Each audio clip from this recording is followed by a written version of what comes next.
Bienvenidos a este curso de actualización de la EPOC. Mi nombre es Jonathan Andrés Portes Ortiz, yo soy médico especialista en medicina familiar de la Universidad El Bosque, soy médico especialista en epidemiología de la Universidad Surcolombiana y docente de la especialidad en medicina familiar de la Fundación Universitaria Navarra, UNINavarra. Es para mí un honor y un placer acompañarlos en este tema tan fascinante e importante del ámbito clínico y académico. La EPOC es hoy una de las principales causas de mortalidad en el mundo. Es una patología muy importante en salud pública.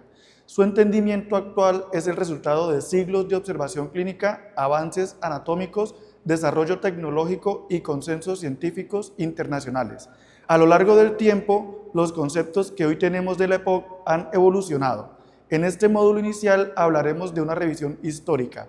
Vamos a recorrer los hitos que permitieron pasar de caracterizaciones sintomáticas inespecíficas a definiciones modernas, como las propuestas por la iniciativa global GOLD. Este recorrido nos permitirá entender no solo cómo ha cambiado el concepto de la enfermedad, sino también cómo estos avances han impactado en el diagnóstico, clasificación y manejo. En textos antiguos se menciona esta entidad desde el siglo XVI. De forma inicial se utilizó el término de asma para hacer referencia a los pacientes con sensación de falta de aire. Este concepto fue incorporado por Hipócrates. Él denominaba como asma a la condición clínica caracterizada por tos, salida de moco o expectoración, dificultad respiratoria y sibilancias. Estos síntomas fueron asociados de forma inicial con la inhalación de humo y vapores dañinos. Sin embargo, fue hasta el siglo XVIII con estudios post-mortem cuando se identificó con mayor claridad las alteraciones anatómicas que hoy asociamos a la EPOC. En el siglo XVIII, la Escuela Parisina de Medicina hizo aportes muy importantes, con la invención del estetoscopio por Rinel-Linec y con estudio sistemático de la auscultación pulmonar. Se comenzó a entender mejor la limitación del flujo de aire en las vías respiratorias. Esto permitió relacionar hallazgos clínicos con hallazgos anatómicos observados en estudio post-mortem. Durante el siglo XVIII, con el auge de la industria y la quema de carbón, aumentó la exposición a sustancias tóxicas inhaladas.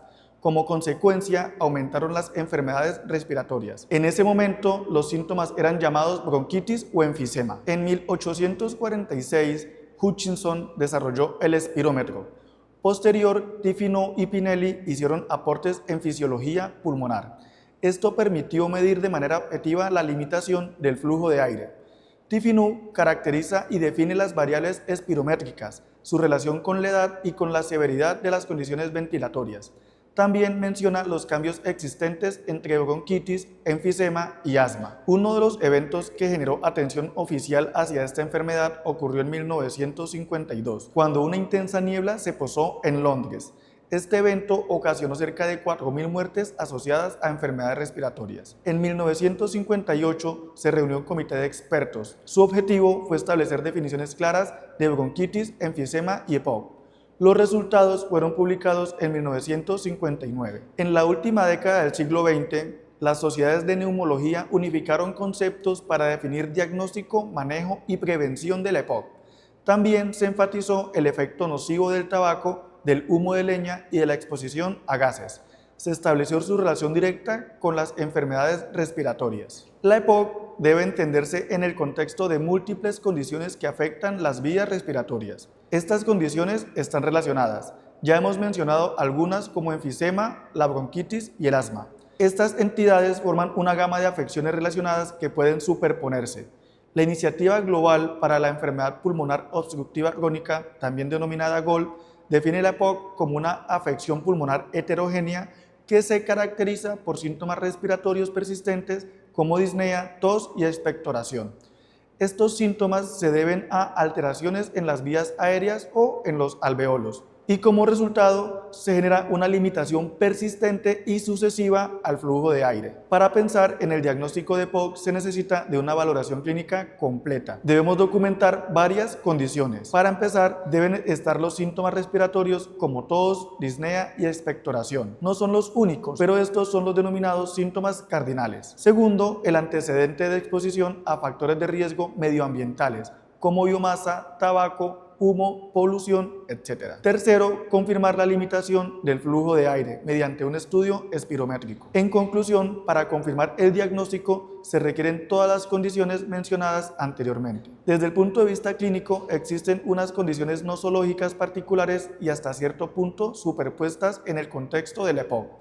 En este sentido, vale la pena mencionar y tener en cuenta los siguientes conceptos. Cuando hablamos de bronquitis crónica, nos referimos a un concepto clínico, que se define como tos con expectoración durante al menos 3 meses en el año en 2 años consecutivos. Es necesario descartar causas de tos de larga evolución. Se estima que del 27 al 35% de los pacientes con EPOC tienen esta condición. Además, es más común en hombres con edades jóvenes que consumen cigarrillo. Aunque el tabaco es el factor de riesgo fundamental, se estima que del 4 al 22% ocurre en personas que nunca han fumado. En estos casos puede existir exposición a agentes químicos, combustible, biomasa, reflujo gastroesofágico, entre otros. El enfisema es un concepto anatómico. Hace referencia a la dilatación anormal y permanente de los espacios aéreos ubicados después del bronquiolo terminal. Tiene manifestaciones clínicas e imageniológicas distintivas y en algunos casos puede coexistir con bronquitis crónica. Ahora revisaremos conceptos recientes incluidos en las guías GOLD. Estos conceptos son importantes porque permiten identificar etapas iniciales y categorías de mayor riesgo de la EPOC. Empecemos con el concepto de EPOC temprana. Este es un término utilizado en investigación. Hace referencia a los mecanismos biológicos iniciales que conducen a la aparición de la enfermedad clínica. Estos cambios pueden aparecer mucho antes de los síntomas y no es un término de uso clínico rutinario. Respecto a EPOC leve, este término es utilizado de forma incorrecta por algunos médicos para mencionar a los pacientes con diagnóstico reciente. Pero puede suceder que pacientes diagnosticados recientemente tengan una enfermedad avanzada o una limitación severa del flujo de aire porque no se le realizó el diagnóstico de forma oportuna. En conclusión, el término de EPOC leve debe utilizarse realmente cuando la espirometría evidencia una disminución leve del volumen expiratorio forzado en el segundo 1. El siguiente término es el de EPOC en personas jóvenes, que se refiere a los pacientes que se les hace el diagnóstico de EPOC en edades comprendidas entre los 20 y 50 años. No hace referencia a la severidad de la EPOC. En estos casos debemos pensar en factores biológicos individuales y antecedentes familiares. Cuando hablamos de pre-EPOC, incluye pacientes con síntomas respiratorios y cambios anatómicos o funcionales, con flujos aéreos en la espirometría dentro de la normalidad. Estos pacientes requieren seguimiento clínico y medidas de prevención específicas. Finalmente, tenemos el término de PRINCE-EPOC. Estos pacientes se caracterizan por tener una espirometría alterada en el volumen expiratorio forzado en el segundo 1 con el índice de Tfinu conservado. Cuando hablamos del índice de Tfinu, nos referimos al volumen expiratorio forzado del segundo 1 en relación con la capacidad vital forzada. Se considera normal cuando está mayor al 70%. Respecto al volumen expiratorio forzado en el segundo 1, se considera normal cuando está mayor al 80% del valor esperado. Esta condición puede estar presente del 7 al 11% de los pacientes. Es más usual que se asocie con la obesidad, con la exposición al humo de leña y con el tabaquismo. Estos pacientes tienen mayor riesgo de hospitalización,